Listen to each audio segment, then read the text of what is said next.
Saya pertama ingin apa? Klarifikasi ya, bahwa saya tidak membongkar masalah kuburan palsu. Tetapi pada tahun 2015 kami dari Padepokan Dakwah Sunan Kalijaga mengadakan seminar nasional berjudul Indikasi Pengaburan Sejarah Islam Nusantara.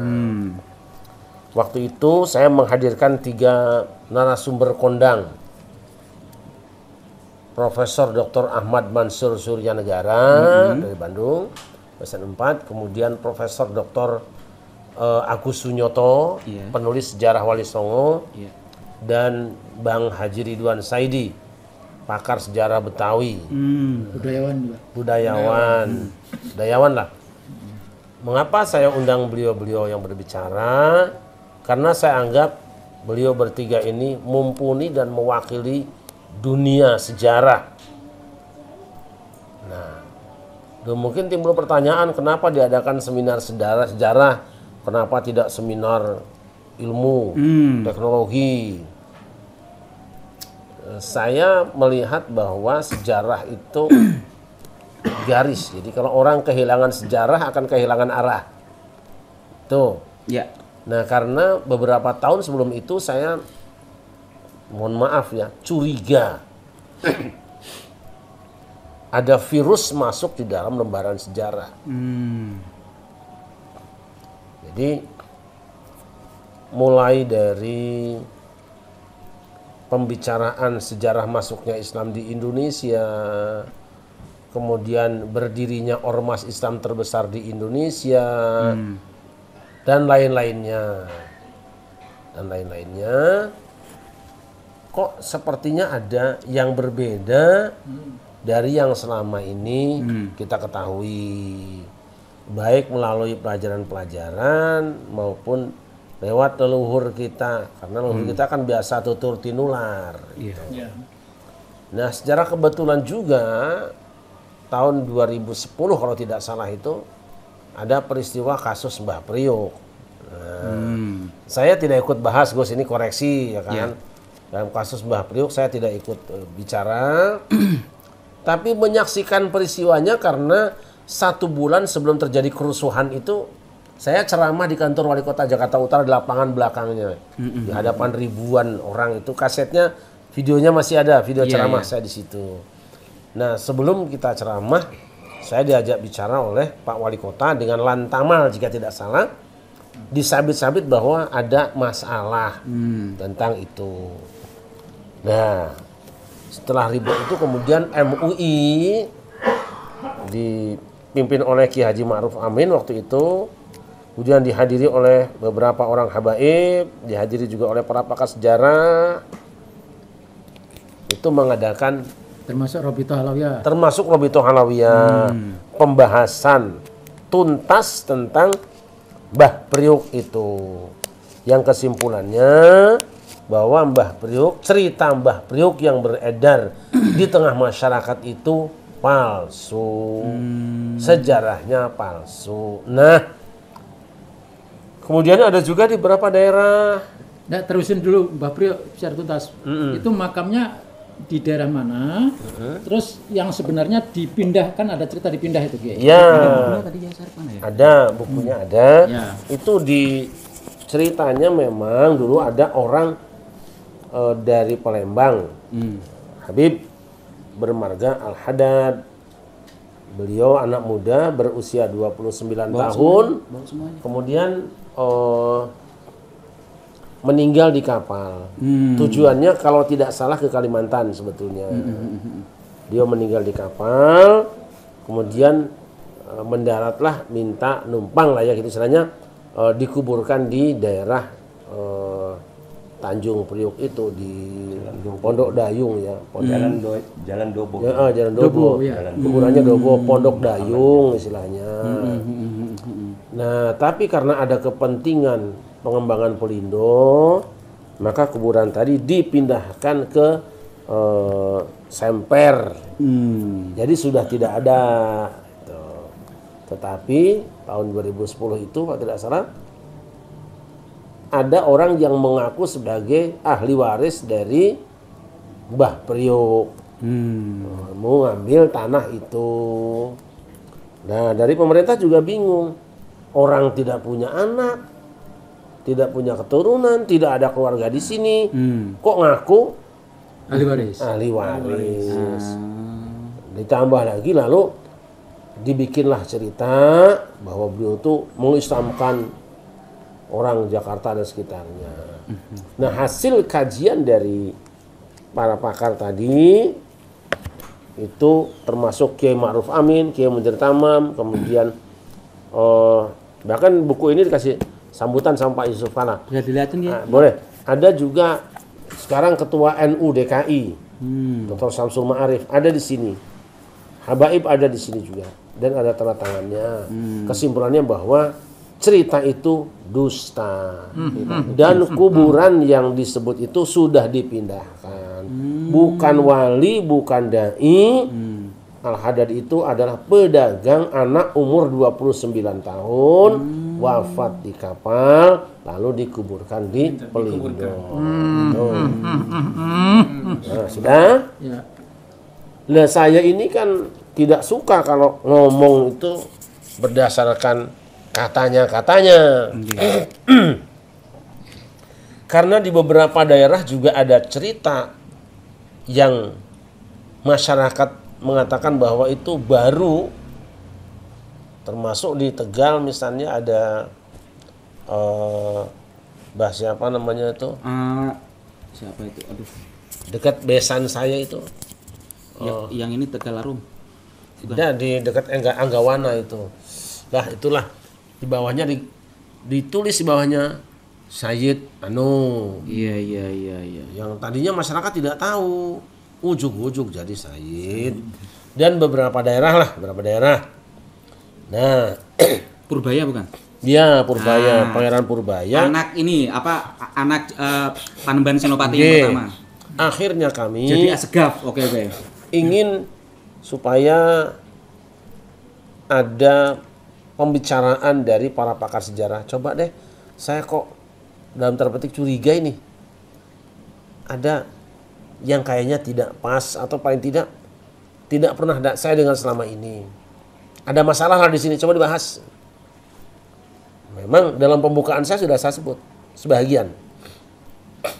Saya cannot speak on. Sangat disayangkan para pembicara tidak mengangkat satu persatu itu. Secara normatif ya.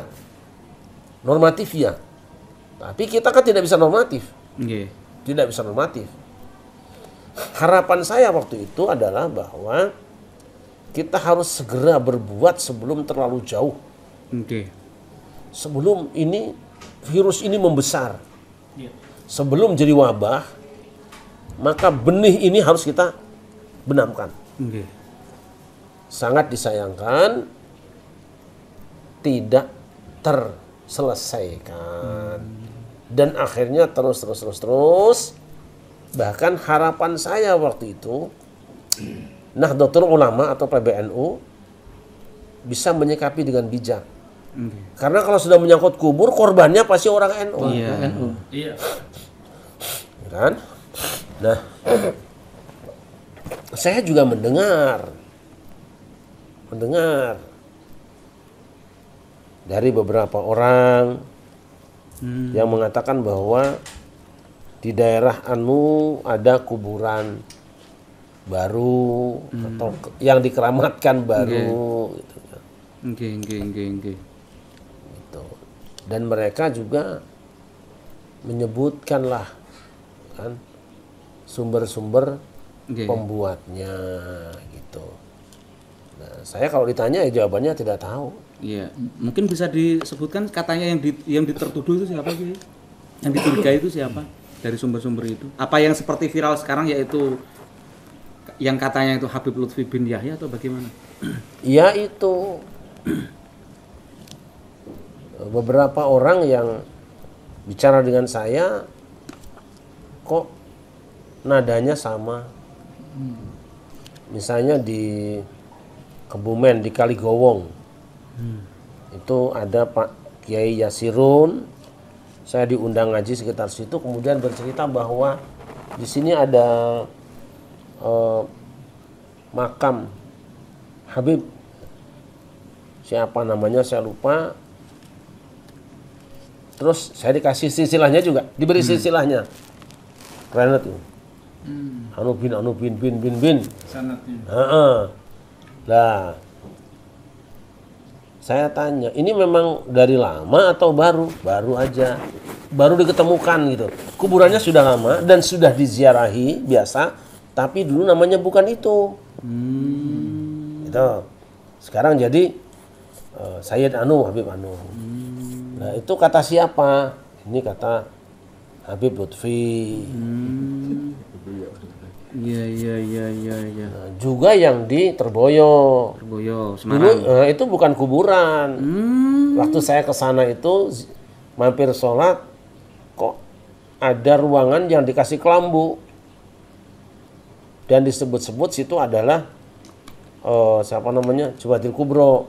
Nah, saya masuk ke dalam, nama tukang ziarah kan tahu, kok rata begini gitu kan. Iya. Ada tanah rata di kuburan, dikasih lampu. Saya tanya sama penjaganya, ini benar kuburan Pak? Nggak ada kuburannya kan? Nggak ada, cuma petilasan. Nah, itu kata siapa? Kata Habib Lutfi. Petilasan sekarang jadi kuburan. Sekarang tiba-tiba kemarin saya kesana lagi, sudah makam Syekh Jumadil Kubro. Nah, saya kan karena ini di masyarakat, apalagi kemarin Mbah Ki Mufid ya, paten. Iya. Saya kan tidak mau percaya dengan berita di internet, di mana saya kebetulan habis ceramah di daerah Kalioso di haul Syekh Qorib ya. Mbah Qorib. Saya minta waktu untuk mampir ke sana, sowan sana. Beliau malah kenceng. Oh, ini Langsung nyebut nama malah iya, jambal. ini kerjaannya ini nih. Masya Allah, itu bin Yahya gitu kan. Gimana Mbak? Habib bin Yahya maksudnya kan gitu. Beliau kasar ya memang. Ya namanya juga mungkin tukang silat ya gitu kan. Dan memang mengalami banyak hal. Beliau adalah putra dari Kiai Sawunggaling. Namanya bukan Sawunggaling. Cuma diberi nama Sawunggaling oleh Mbah Hasyim Asy'ari.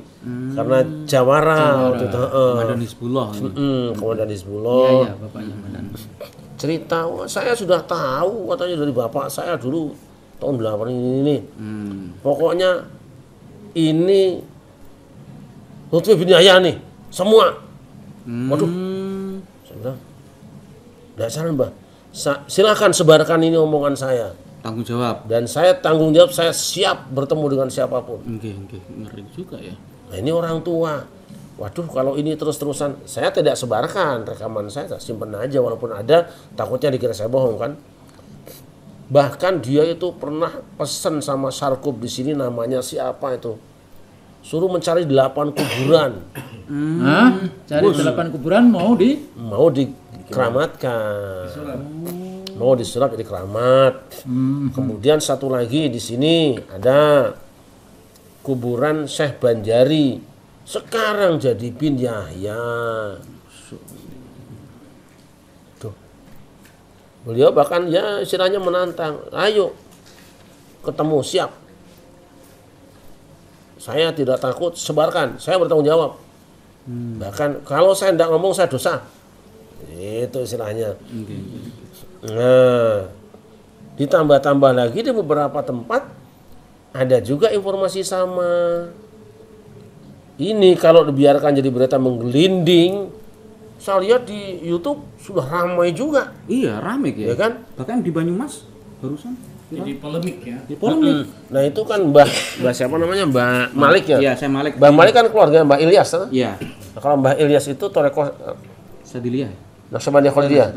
Kalau Mbah Ilyas kebetulan romo saya dulu pernah ngalap di sana. Jadi romo kan dari Jogja, ngalap Torekoh Naqsyabandiyah di Mbah Ilyas, kalau salah itu di Sukaraja. Oke. Kemudian ngalap juga di Banjar. Iya. Nah, kemudian jadi mursyid. Nah, itu. Mursyid. Iya. Itu. Betul. Wah, ini kok jadi rame. Gitu loh. Iya, iya. Saya pikir apa sih harus kita lakukan gitu. Makanya Kiai, coba mungkin Kiai Saifuddin mungkin nambahi. Saya nambahin saja. Nggih. Memang baru pagi tadi saya tuh mendapatkan video singkat dari Mbah Kiai Mufid. Nggih. Malah nantang-nantang itu. Ya, Langsung tunjuk hidung. unjuk hidung. Langsung tunjuk hidung. Tanpa Malah tip-tip cerita juga tentang latar belakangnya. Nggih, nggih. Oh gitu. Itu pertama. Yang kedua, yang dari Trah Mataram juga begitu. Ya kan? Ini kan artinya peristiwanya tidak sekali doang. Nggih. Ya kan? Berkali-kali. Malah kalau di kubur yang ini, Mbah Priok itu, saya membaca berita di tahun 2010, Iya. itu yang punya lahan juga sama persis. Kalau Kiai Sarip tadi menyebutkan, suruh cari 8 kuburan, dipesen, mau dikeramatkan, atau mau dihabibkan, itu di kuburan ini juga yang punya lahan, cerita yang namanya Mbah Syukur, itu disuruh yang punya lahan, bikin 5 maesan. Untuk bikin kuburan. Nah ini kan berarti sebuah program, Kiai. Iya, iya. Ada program pembuatan kuburan, dihabibkan, disehkan, diulamakan. Nah itu mesti ada tujuan. Iya, iya. Nah iya, itu tambahan saya. Iya, Jadi iya. kalau ada netizen atau orang langsung bicara, oh dia itu, nah, ya nggak salah.